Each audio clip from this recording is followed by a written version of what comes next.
Ok. Ok, pessoal, nós vamos dar sequência aqui à aula. A primeira pergunta já respondemos. Os eventos futuros são bem complexos. Nós temos uma vaga ideia daquilo que ocorrerá, mas realmente só saberemos ao certo tudo o que ocorrer, segundo as palavras que haverá de ocorrer, segundo as palavras do Maimônides, Rambam, que é a opinião final em relação a essas leis, essas regras da época futura. Só vamos entender mesmo quando elas ocorrerem efetivamente. Alguém tem mais alguma pergunta, por gentileza?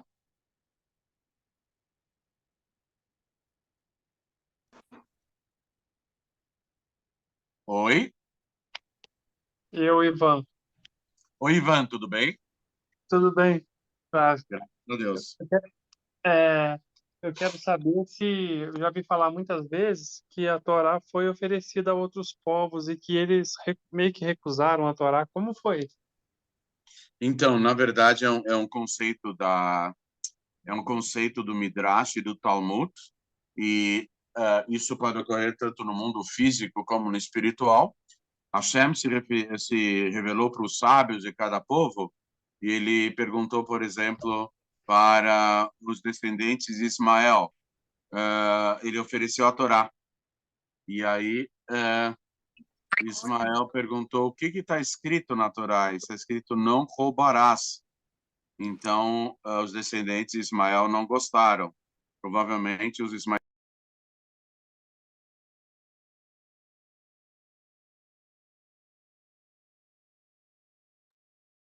O microfone do senhor está fechado.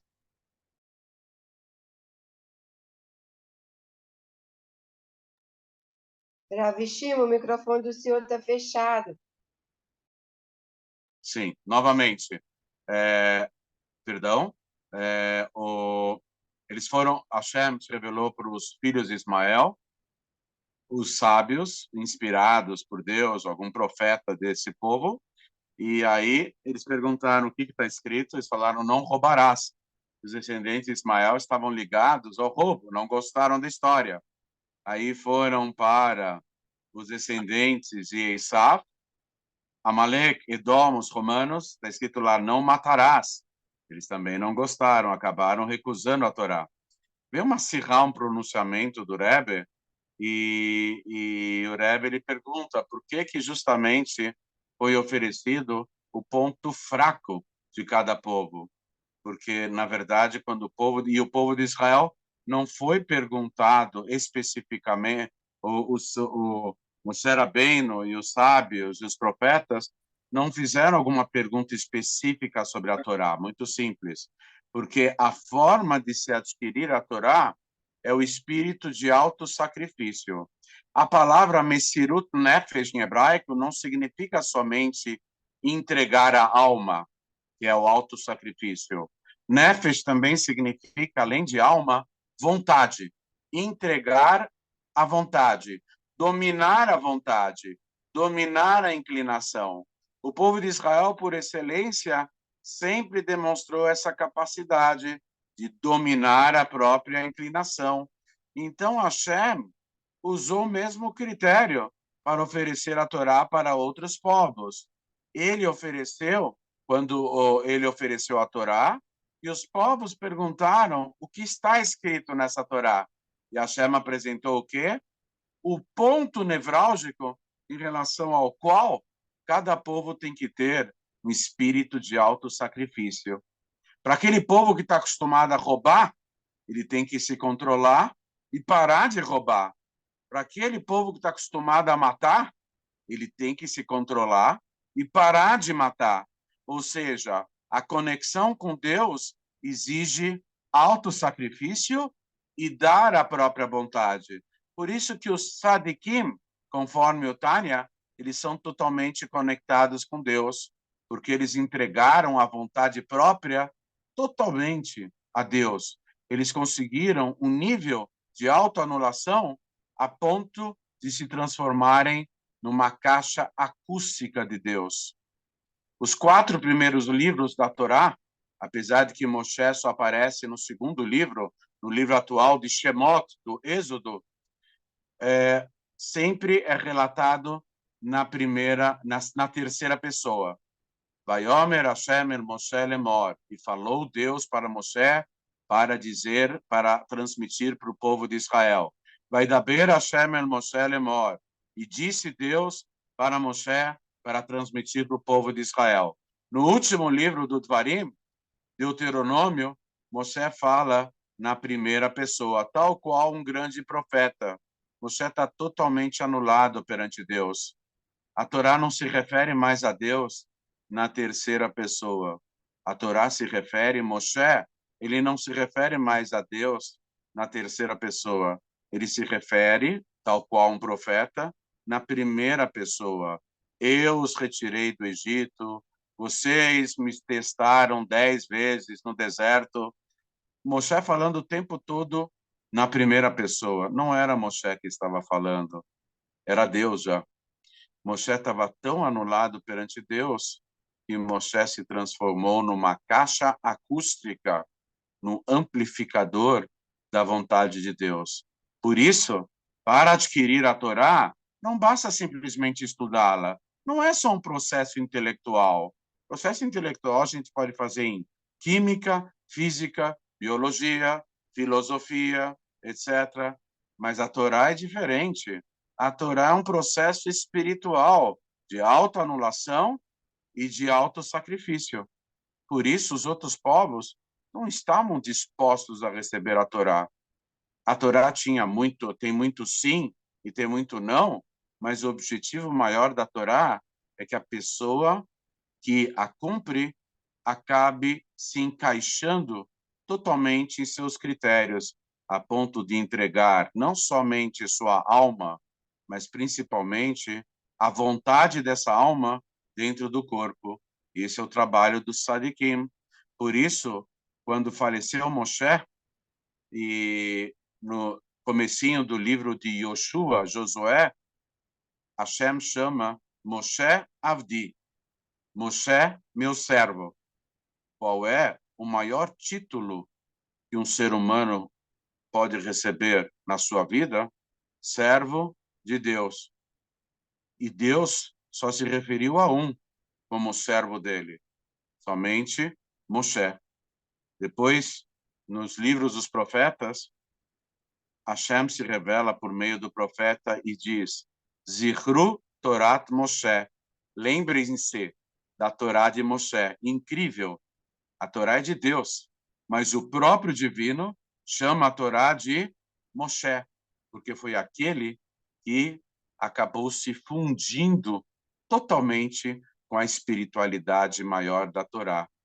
Moshe é a representação física daquela pessoa que cumpre totalmente a Torá.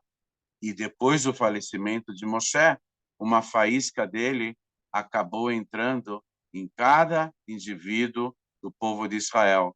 E haverá uma concentração maior da sua espiritualidade, da espiritualidade de Moshe, no maior e mais importante e último líder de todos os tempos, que vai ser o próprio Mashiach. Então, por isso, os outros povos não receberam a Torá, não estavam dispostos a entregar a própria vontade. Somente ocorreu, esse elo somente foi possível na ligação do Criador do mundo, com o povo de Israel e, por extensão, com todos os Bnei Noach, os monoteístas totalmente sintonizados na vontade maior de Deus. Muito obrigado, Rav. Imagine, Ivan. Tudo de bom. Mais alguma pergunta, pessoal? Vamos aproveitar a ocasião, por gentileza.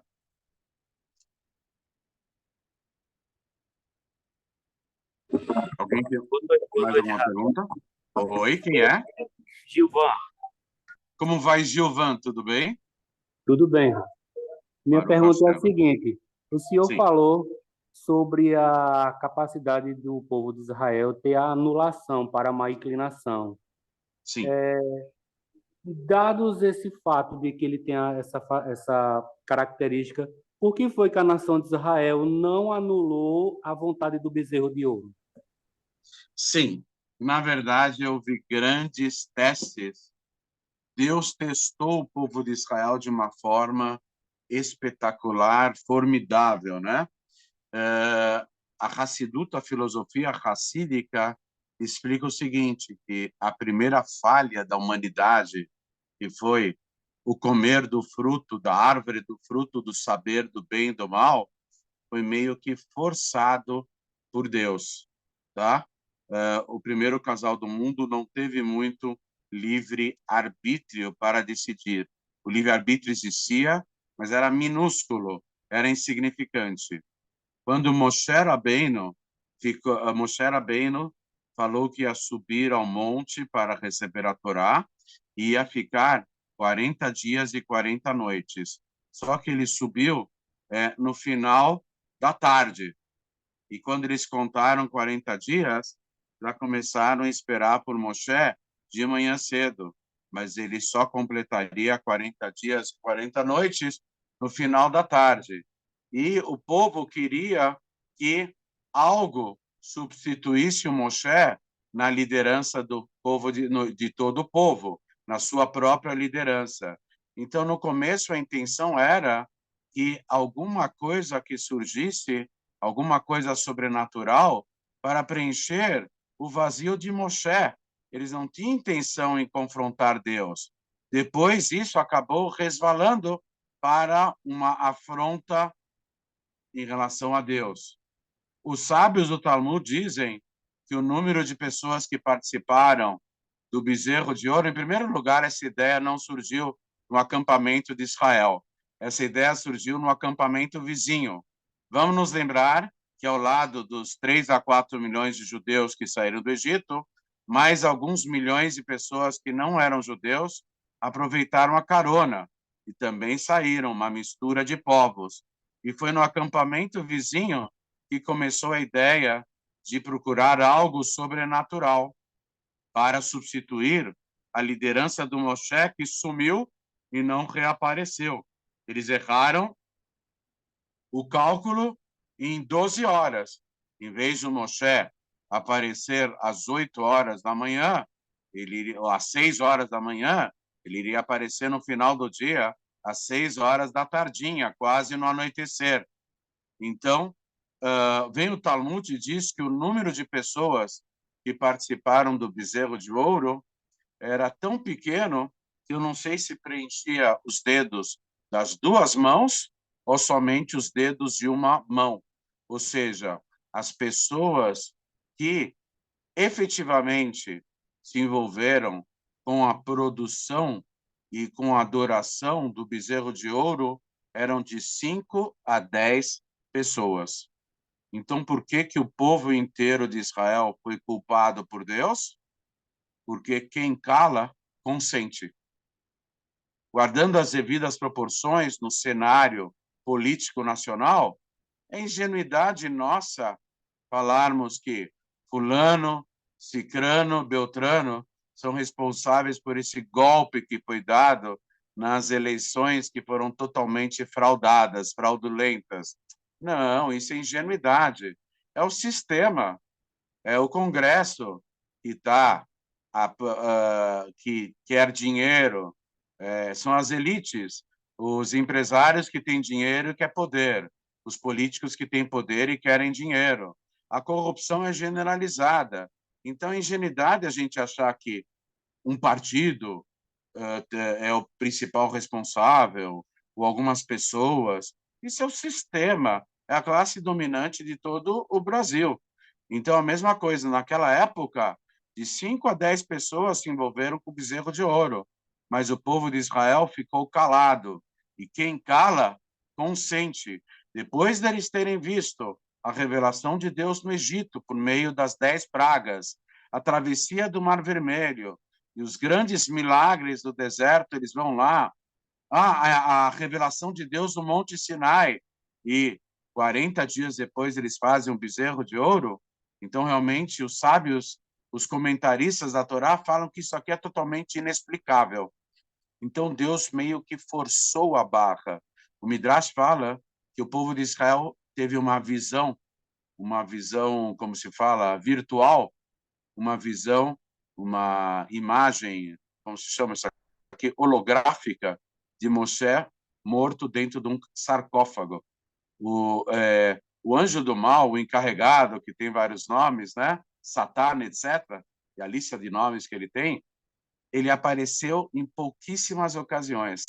Em toda a história da humanidade, em geral, tudo que acontece de mal e negativo e errado nesse mundo é por conta dos seus zilhões de anjos subalternos, que acabam prestando contas para esse anjo maior. Mas ele apareceu pessoalmente em ocasiões raríssimas. A primeira ocasião que ele apareceu foi no pecado original.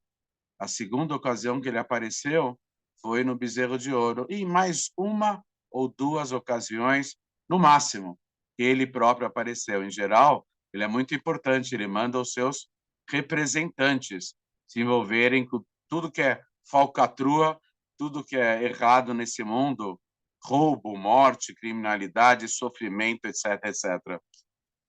Então, na verdade, por que Deus testou o povo de... Por que Deus testou o primeiro casal do mundo?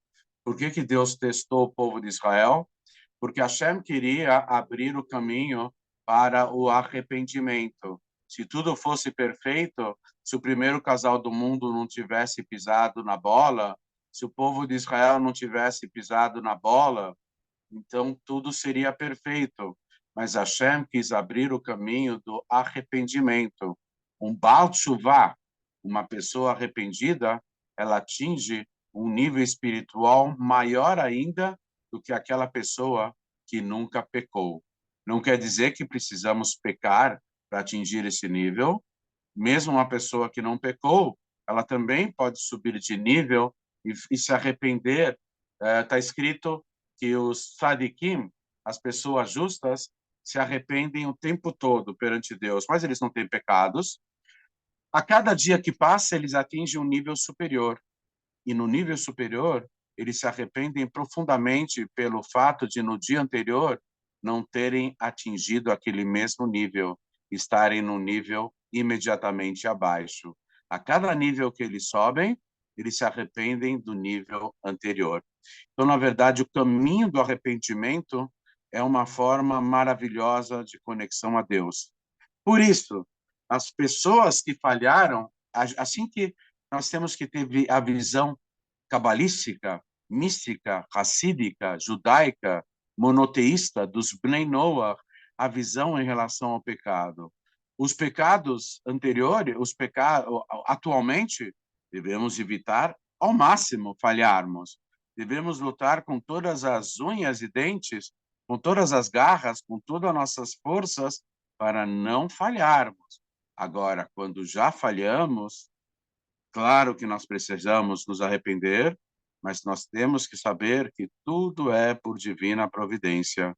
Futuramente, Deus vai provar que até os erros nossos também tinham um aspecto providencial, porque a providência divina se encontra em absolutamente tudo. Não é os erros não são justificáveis, eles são compreensíveis. E os erros no momento presente devem ser combatidos da melhor forma possível.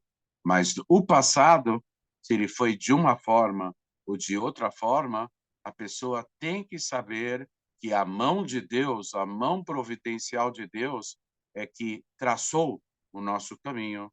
O caminho que nós trilhamos, uma parte se deveu à nossa vontade, mas como somos seres tão limitados, a nossa própria vontade hoje em dia é do tamanho de um botão.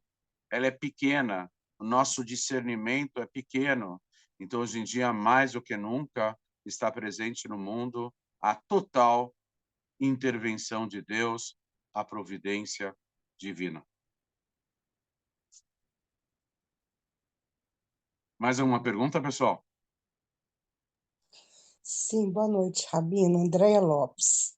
Como vai, Andréia? Tudo bem? Tudo bem com o senhor? Baruch Hashem. Agora melhor, pode falar. Eu tenho uma dúvida Sim. a respeito O calendário que nós seguimos hoje, de 5.783, ele Sim, está correto? sim, Porque eu já ouvi um comentário que quando sim. o povo foi levado cativo para a Babilônia, É. se perdeu a contagem do calendário. Sim, é exatamente o contrário.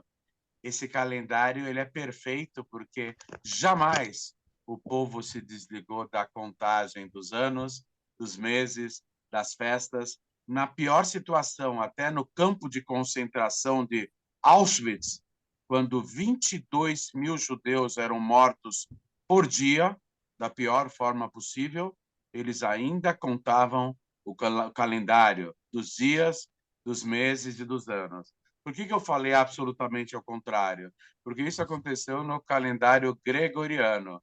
Na Idade Média, tem algumas dezenas de anos que os europeus, totalmente iletrados e ignorantes, somente os clérigos, somente os padres sabiam ler e escrever, durante muitos anos eles pararam de contar.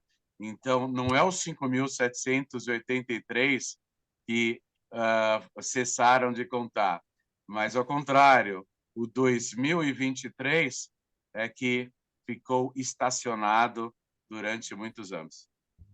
Obrigada, Rabino. Tudo de bom. Para o senhor também. Mais alguma pergunta, pessoal?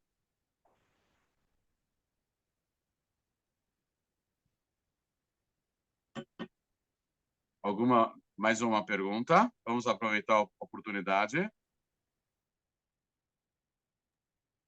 Ok, pessoal, nós agradecemos do coração a participação de todos.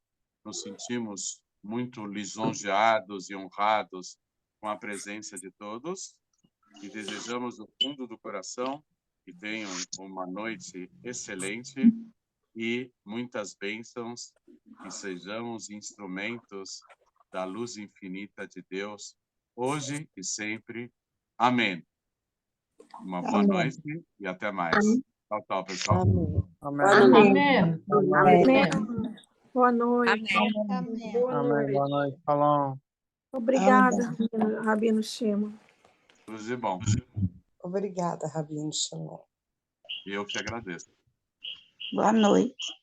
Boa noite. Boa noite. Shalom a todos.